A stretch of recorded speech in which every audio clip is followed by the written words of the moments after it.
గత 5 సంవత్సరాలుగా బరితెగింపుతో కొనసాగిస్తున్న రాష్ట్ర స్థాయి కోడిపందాలు పేకాట మట్కా జూదం మచిలీపట్నంలోని చెమ్మనిగిరిపేట కోకావారి వీధిలో కాంట్రాక్టర్ తోట సూర్యనారాయణరావు ఇంటి వెనుకనున్న 1500 గజాల స్థలంలో సంఘ విద్రోహ శక్తులు గత 5 సంవత్సరాలుగా బరితెగించి కోడిపందాలు మట్కా జూదం పేకాట ఆడుతున్నారు. రాష్ట్ర స్థాయి దెన్ను యథేచ్ఛగా నిర్వహిస్తున్నారు.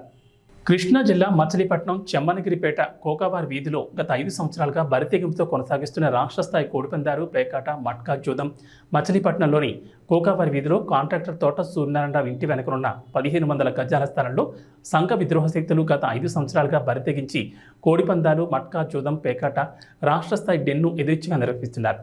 ప్రముఖులు, గవర్నమెంట్ ఉద్యోగస్తులు, వ్యాపారస్తులు నివసించే ప్రాంతాల్లో రాత్రి పగలు తేడా లేకుండా అక్రమ డెన్ నిరాటంకంగా కొనసాగుతోంది. దీనికి స్థానిక కుటుంబాలు ప్రశ్నిస్తే రౌడీలు, గూండాలు వారిపై దాడికి దిగుతున్నారు. ఆ ప్రాంతంలో స్త్రీలు రోడ్లపై తిరగడానికి కూడా భయపడుతున్నారు. గత వైఎస్ఆర్సీపీ పార్టీ పెద్దలు, స్థానిక కార్పొరేటర్, మేయర్ అండదండలతోనే డన్ నడుస్తుందని స్థానికులు ఇచ్చిన సమాచారం. పెద్ద ఎత్తున గంజాయి, మాదకద్రవ్యాలు, భారీ మొత్తంలో నగదు చేతులు మారుతున్నాయి. అక్కడ సీసీ కెమెరాలను ఏర్పాటు చేయడం కానీ, పోలీస్ పికెట్ ఏర్పాటు చేయాలని జిల్లాల వ్యాప్తంగా ఎక్కడి నుండో 2 వీలర్లు, కార్లలో వచ్చిన సంఘ విద్రోహ శక్తుల కారణంగా భయాందోళన చెందుతున్నామని స్థానిక కుటుంబాలు తీవ్ర భయాందోళన వ్యక్తం చేస్తున్నారు. చిత్రీకరిస్తున్న ఒక విలేకరులపై ఆయుధాలతో దాడి చేశారు.